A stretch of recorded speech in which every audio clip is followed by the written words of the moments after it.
Galera, hoje nós do Jornal Santista tivemos um bate-papo com o professor do Departamento do Mar da Unifesp, o geólogo Emiliano, que tem um trabalho importante sobre o processo de erosão aqui da Ponta da Praia.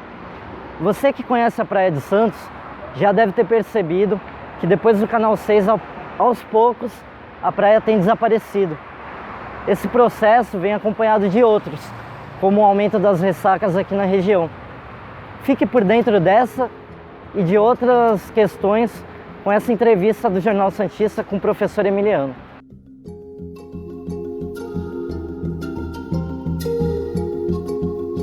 A minha relação, né, com a cidade de Santos começa aí nos idos de fim de 2003, começo de 2004, onde a partir de 2004 eu passo a frequentar, ainda morando em São Paulo, mas a frequentar muito a cidade de Santos e a praia de Santos, né?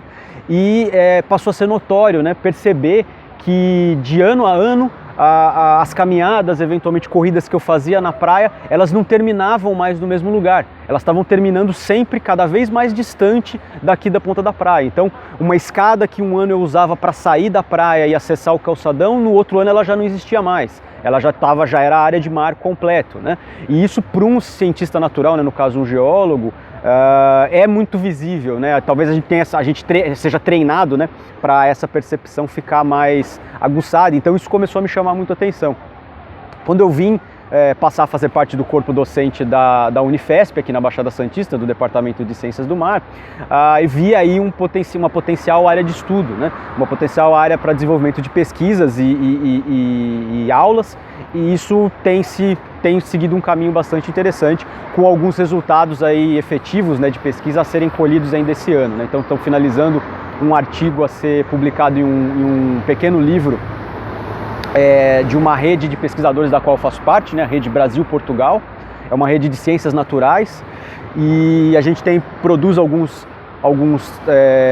livros e artigos de acordo com os nossos encontros. E o encontro desse ano ele foi bastante interessante, né? Ele foi sediado na cidade de Fortaleza, que tem um problema de erosão costeira muito grande, com motivos alguns similares ao daqui de Santos, mas outros muito particulares lá da região. E isso também motivou, né, essa publicação e o avanço dessas pesquisas. Acredito que seja aí o início, né, de um campo de trabalho, e vou me juntar aí aos muitos pesquisadores que já trabalham nessa área.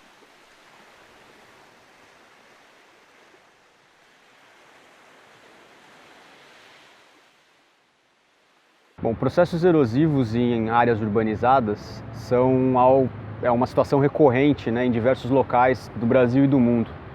O principal motivo, né, da erosão é o processo de urbanização, né, da área onde esse contexto costeiro está inserido. Nesse processo de urbanização a gente pode pensar em diversos fatores, né? Um processo de urbanização mais suave, que inclui a ocupação humana em diversas escalas, e um processo de ocupação, né, de urbanização que envolva a industrialização e ocupação urbana massiva, que é o caso daqui de Santos, né? Ocupação urbana massiva por uma infraestrutura muito grande sendo colocada na área de costa e na parte do canal a estrutura portuária, né, de grande porte, né, o maior porto da América do Sul. Então a erosão da Ponta da Praia certamente passa por fatores de urbanização. Quais desses fatores vão ter um peso maior, aí sim é objeto de uma análise histórica, né, de como essa urbanização foi se instalando nessa região.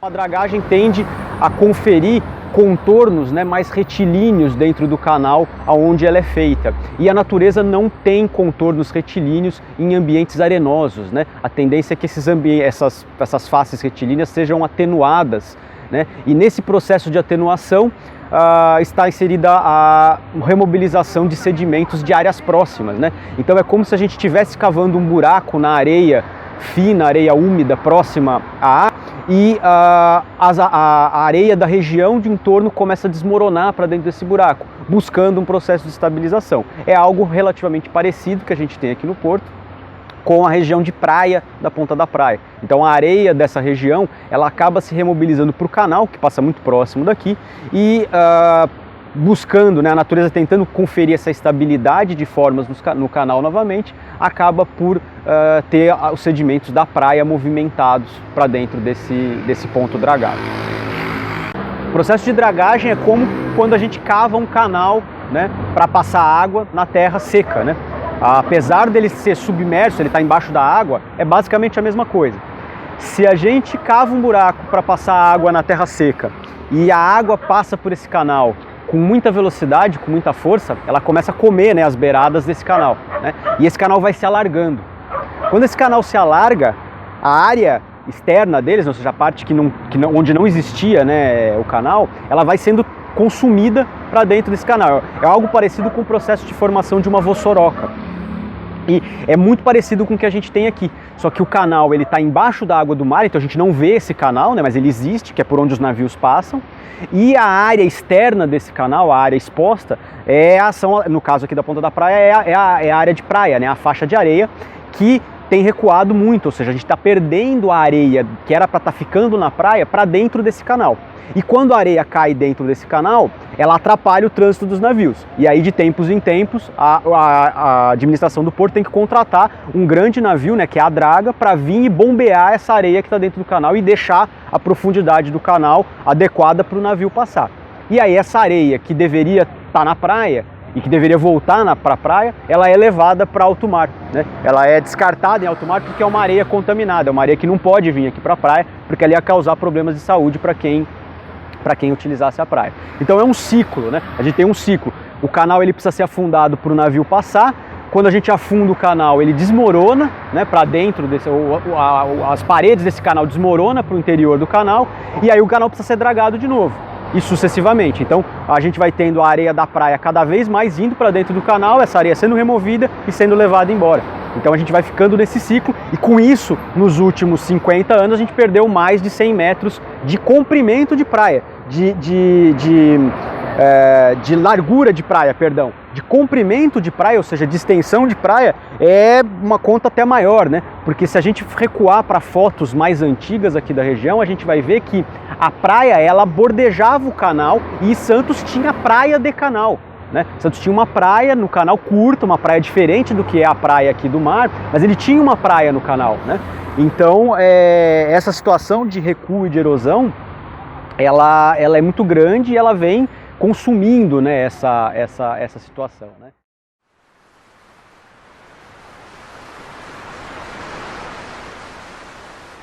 A presença das ressacas, ela é natural, né? Ou seja, ela é um evento que é típico do sul-sudeste e boa parte do litoral brasileiro, principalmente no sul e sudeste ela é mais intensa, né? Então lembrar, né, isso é importante. O local aqui onde a gente está fazendo essa entrevista tinha uma praia de mais de 100 metros de largura na década de 50, 60, né, e começa a regredir a partir de então. Hoje em dia nós não temos muito mais do que 50 metros de praia. A presença de uma praia larga, né, uma praia extensa, é o fator principal de contenção de um evento de ressaca, né? As ondas de tempestade, né, que ocorrem quando você tem uma ressaca vão vir do mar com muita energia e vão ter aí quase 100 metros de areia para dissipar essa energia e não atingir a área que foi, né, agora na modernidade aqui da região, no último século, urbanizada. Então, com a existência da praia, a urbanização não estava sob ação direta dessas tempestades, né? O máximo que a gente tinha era uma onda muito fraca, muito suave chegando a essa urbanização, de maneira que não causava nenhum tipo de impacto.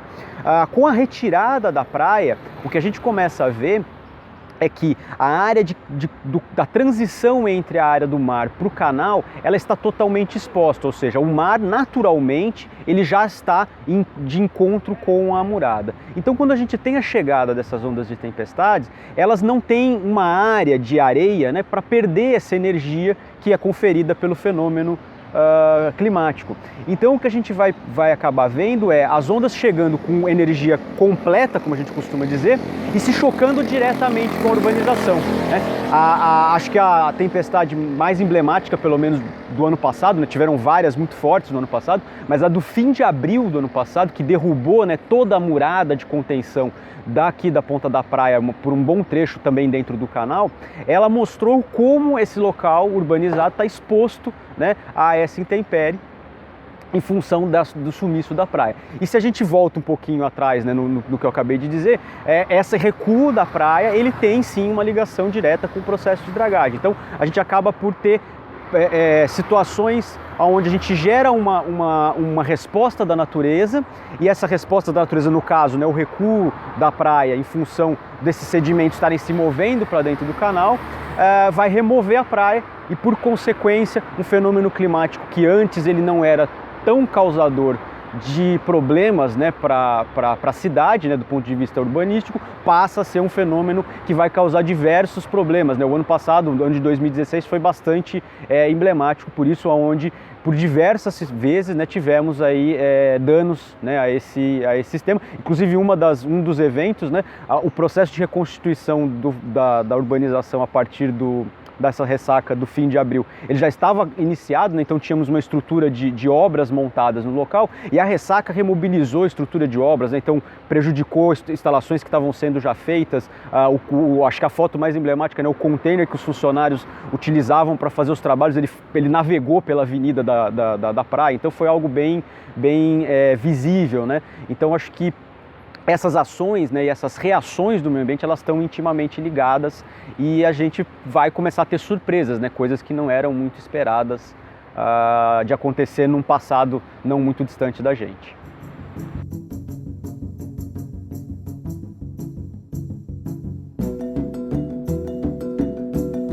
Quando a gente conversa sobre soluções para problemas naturais, né, a gente tem que ver se a causa é natural ou não. No nosso caso, a gente está vendo que a componente natural ela está mais ou menos estável, a gente tem uma atividade, né, antrópica, né, causando esse problema. A gente tem que ver qual é o porte da atividade antrópica. Então, infelizmente, as ações que a prefeitura acaba tentando fazer para conter, só a gente vir para a praia todos os dias para ver que elas são muito sutis perto da capacidade de remoção de sedimentos do fenômeno, né? Então a prefeitura trabalha com caminhões para fazer a mobilização desse sedimento para as áreas de erosão. O processo de dragagem é feito por um navio. Então eu acredito que períodos curtos de trabalho desse navio de dragagem que remove o sedimento do canal, ele deve equivaler a quase semanas de trabalho com os caminhões da prefeitura. Então o porte, né, da remoção desses sedimentos ela é muito grande. Por que eu friso isso, né? O processo de dragagem de Santos ele tem uma peculiaridade. Os sedimentos removidos do canal, eles não podem ser devolvidos ao sistema marinho próximo para que a própria dinâmica costeira de ondas traga esses sedimentos para a praia. Os sedimentos removidos do canal, eles têm que ser levados para uma área de descarte, né, delimitada pelos órgãos ambientais, para descarte de sedimentos contaminados, né? Então os sedimentos do canal eles têm contaminação, principalmente relativos aos períodos de atividade do porto e das indústrias, onde não se tinha um controle ambiental, né? Do meio do século passado até o final, né? Quando a gente começa a ter na década de 90 uma legislação ambiental mais rigorosa. Então esse sedimento ele é tirado do canal e ele é levado para fora do sistema de dinâmica deposicional da Baía de São Vicente, da Baía de Santos de São Vicente. Então esse sedimento ele não volta mais para cá, né? E antigamente esse sedimento ele naturalmente saía pelo canal e era distribuído nas praias. Então hoje em dia a gente tem essa ausência completa do sedimento. O que a prefeitura e os órgãos tentam fazer hoje é trazer sedimentos de áreas que têm um acúmulo um pouco maior e depositar aqui na ponta da praia. Mas com esse problema, né? Ou seja, é uma movimentação de caminhões contra um trabalho de um navio de grande porte relativamente, né, trabalhando extensamente quando tem o processo de dragagem e que acaba por representar algo muito grande, muito difícil de lidar. Soluções para esse problema, né? Então as soluções, a solução ideal, né, quando a gente lida com o ambiente natural, seria respeitar os limites naturais de comportamento, ou seja, quando a gente percebesse que esse ambiente está sendo perturbado, a gente deveria mudar a nossa estratégia.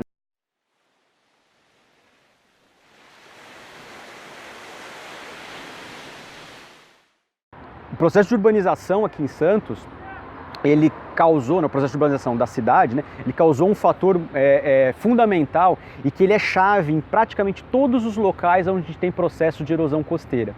Quando a gente urbaniza uma área muito próxima à praia, a gente urbaniza um setor que nas ciências naturais a gente chama de pós-praia. O que é esse setor pós-praia? É o setor onde a gente não tem a areia exposta como a gente vê na praia, mas a gente tem a areia misturada com uma vegetação, às vezes a gente tem dunas nessa área. Esse setor pós-praia é como se fosse a poupança de areia do ambiente de praia. Então esse setor ele fica ali parado, a vegetação cresce em cima dele, só que quando a gente tem um evento de tempestade muito grande, o mar, né, ele vai buscar sedimentos naquele local. Então ele passa por cima da praia, a tempestade, e as ondas chegam nesse local. Quando elas chegam nesse local, elas conseguem trazer a areia de volta. Então, em vez da gente ter a remoção do sedimento da própria praia, a gente tem uma nova areia que estava lá estocada, trazida de novo para o sistema. Então o sistema consegue manter um equilíbrio, né? E aqui em Santos, o pós-praia foi urbanizado muito cedo, né? Antes do meio da década passada, com a construção dos jardins aqui da praia e da avenida beira-mar, né? Então isso tira esse banco, né, essa poupança de sedimentos já de cara. Então, ou seja, quando a gente começa a ter os eventos de tempestade um pouco mais intensos, independente da dragagem, essa areia não vai ser reposta.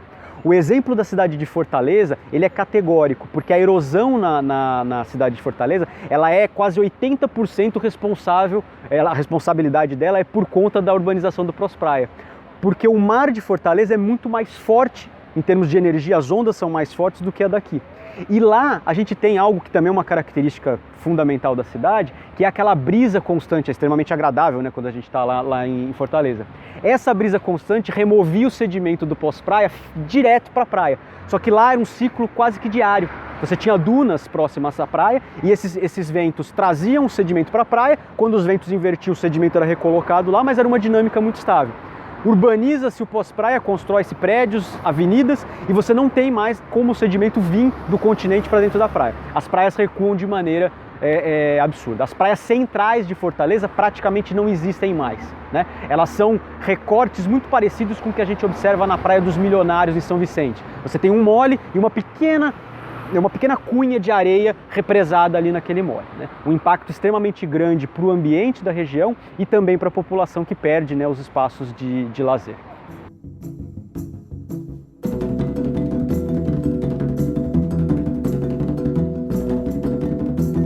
Formalmente, né, legalmente, esses espaços existem, né? Mas a gente não fica sabendo deles, né, na verdade, né? São as câmaras, né, de discussões, as reuniões abertas, né? São feitas nessas atividades, tanto por parte da prefeitura como por parte do governo do estado. Mas assim, normalmente quando essas reuniões acontecem, a gente encontra na cidade uma faixa pequena em algum lugar falando que vai ter essa reunião, porque é uma obrigação legal, né, de colocar esse informe público, e não houve isso num jornal televisivo, num jornal escrito local de grande circulação, convidando efetivamente a população para essa discussão, né? Então eu acredito que ativamente a população não participe, né? Porque seria um momento interessante de que essas discussões fossem colocadas para o ponto. Cobrar, né, também daí um comportamento da população em relação a essa questão portuária na cidade de Santos é algo que tem que ser feito de uma maneira muito clara, né, e muito bem estruturada. Talvez a grande questão a ser discutida no momento não seja a mudança de como as atividades portuárias são desenvolvidas no momento, mas o que se pretende para o futuro, né? Se é realmente necessário uma expansão, se é realmente necessário uma atividade maior do que a gente já tem, se há espaço na cidade, se há situação ambiental que permita esse aumento, né? Se a intensificação do processo de dragagem não representa um custo muito grande em termos financeiros e em termos ambientais para a cidade e para a atividade portuária. Então essas situações eu não vejo serem expostas para a população, terem a população questionada efetivamente, né? Novamente efetivamente. Uma reunião de conselho que conte com um ou outro representante popular, que não leve uma discussão para um jornal, que não leve uma discussão para um debate exposto. Isso sempre lembrando, né, que Santos é uma cidade muito bem estruturada em termos, né, informativos, e tem uma televisão de grande porte, uma emissora de televisão de grande, pelo menos uma, tem mais de uma, mas uma de grande porte, com grande repercussão na cidade, um jornal de grande circulação na cidade. E essas questões teriam que ser expostas de maneira convocativa, não informativa, né? Então não basta fazer uma matéria falando o que vai acontecer, né? Tem que chamar a população para discussão, tem que mostrar onde essas reuniões vão acontecer e pedir aí a opinião da população, né?